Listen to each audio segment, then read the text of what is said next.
is a lift that I built to lift my Bushtec trailer up to the top of my garage. Storage space was an issue.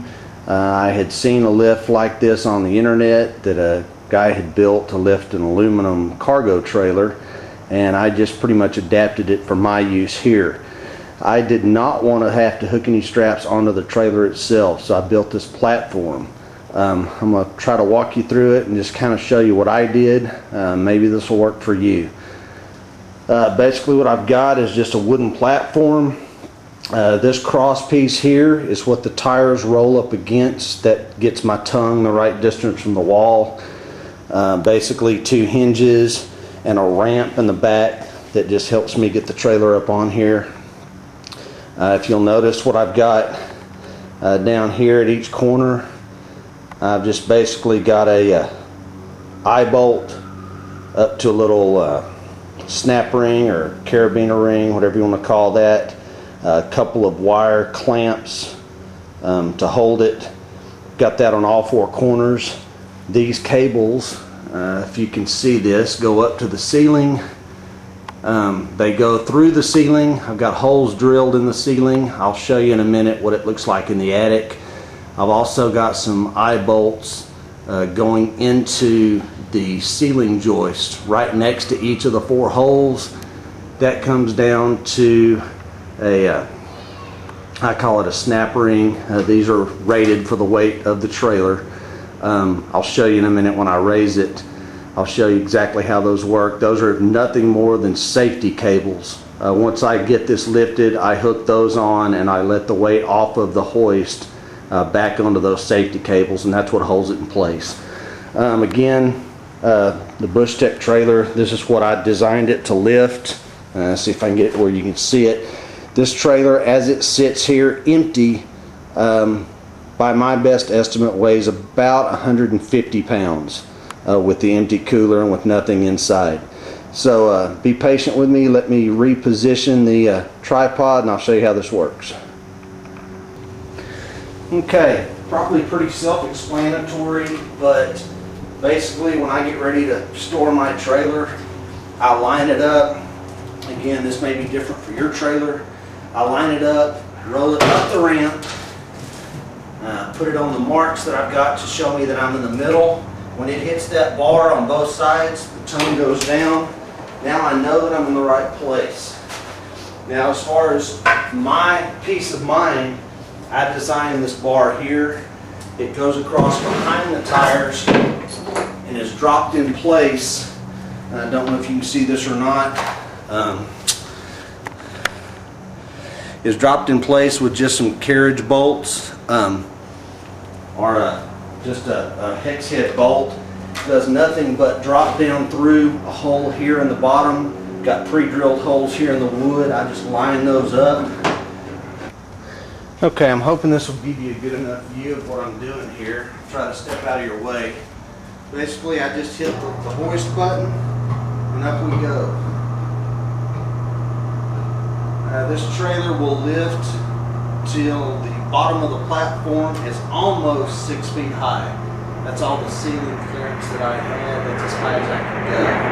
But I'll show you the hoist automatically stops. As far as the controls to lift it, I didn't show you this. Basically, just coming out of the ceiling up above my garage door opener, I've got the wire that comes down. This is just the control that comes with the hoist. As far as the hoist goes, it's a 440 pound rated 110 volt hoist from Harbor Freight. I think it was $79, something like that. Not real expensive. As far as what I was talking about with the safety, basically on all 4 corners I've got this set up. You can see that everything lines up pretty well now.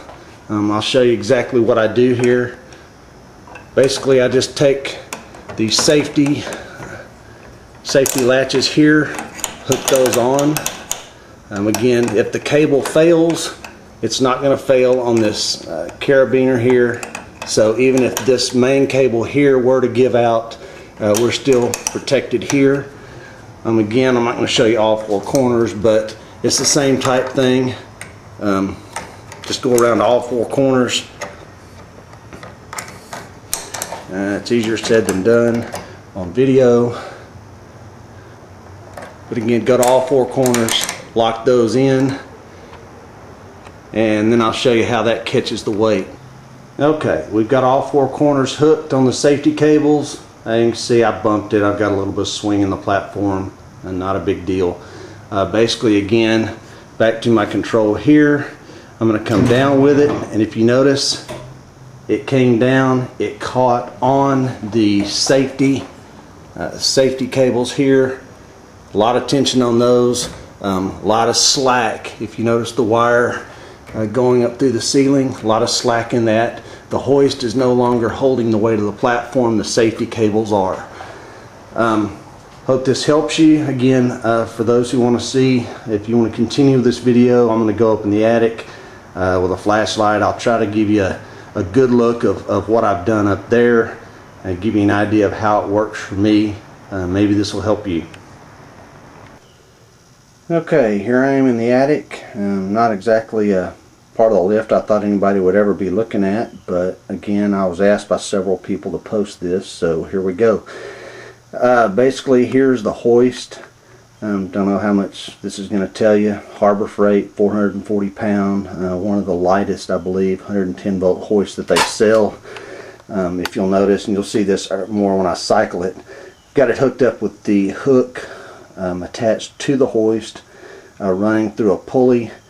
That way it slows down. It not only doubles the lifting capacity from 220 to 440 pounds, but it also slows down the lifting action.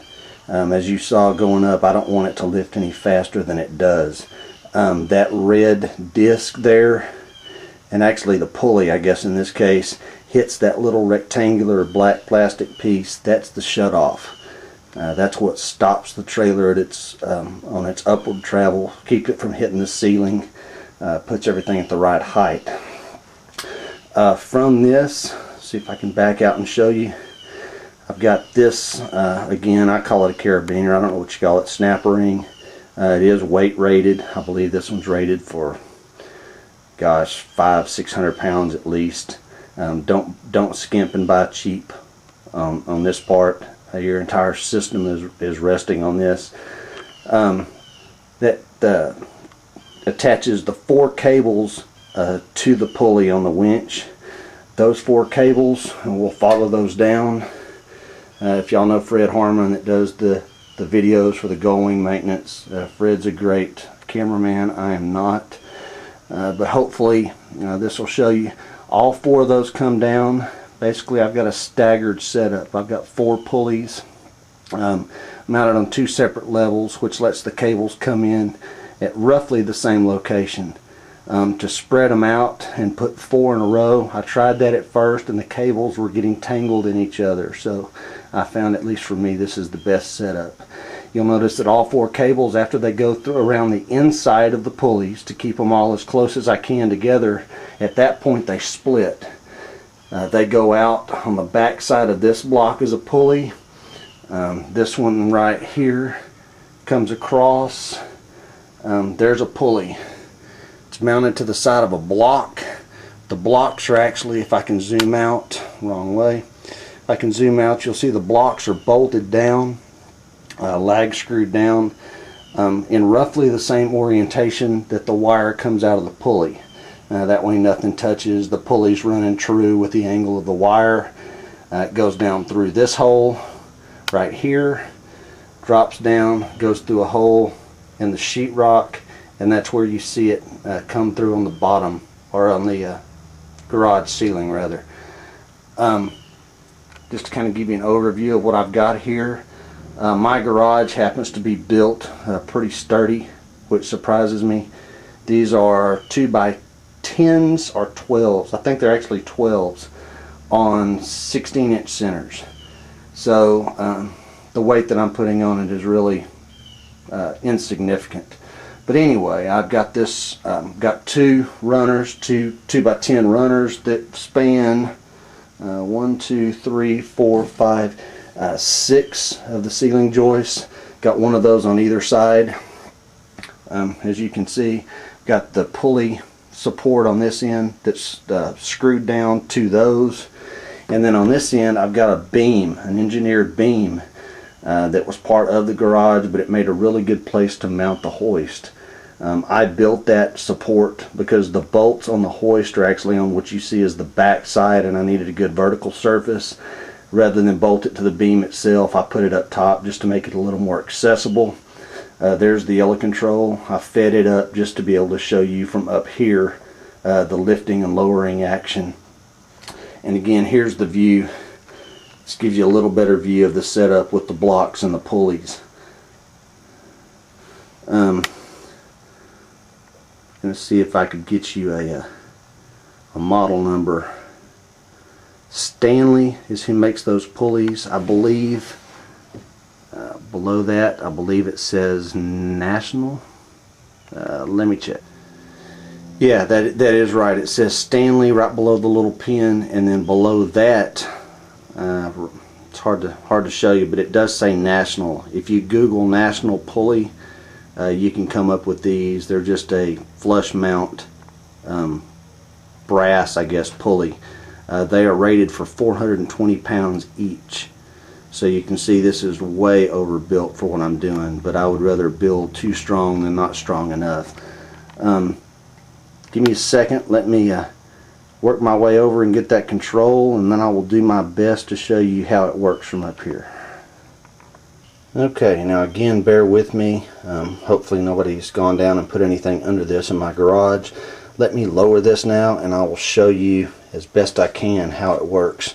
Again, what you're going to see is when I lower it, this little black plastic safety override, whatever you want to call it, will release. It'll let it go down. And here we go. Again, that's letting out. What you'll see is those going down. In a minute, of course I can see when it gets to the bottom. Okay. If you notice right there, all the cables went slack. That's actually a little further down than I would have chosen to go. But all the cables slacked up. Everything stayed in position. It is now sitting on the ground for me to do what I want to do with it. And again, coming up is going to be the same way. I will show you how it comes up, and then I will show you hopefully how it stops at the top here.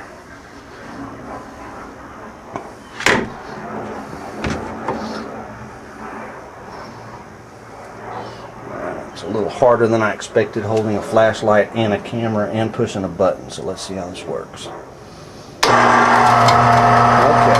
everything tightened. We're pulling just like we should. Trailer's on its way up. I'm going to try to get a shot down here of what I was telling you. Again, here that comes. When it gets to the top here, we should see it stop. And there we go. So everything, as you can see, everything stayed in its place.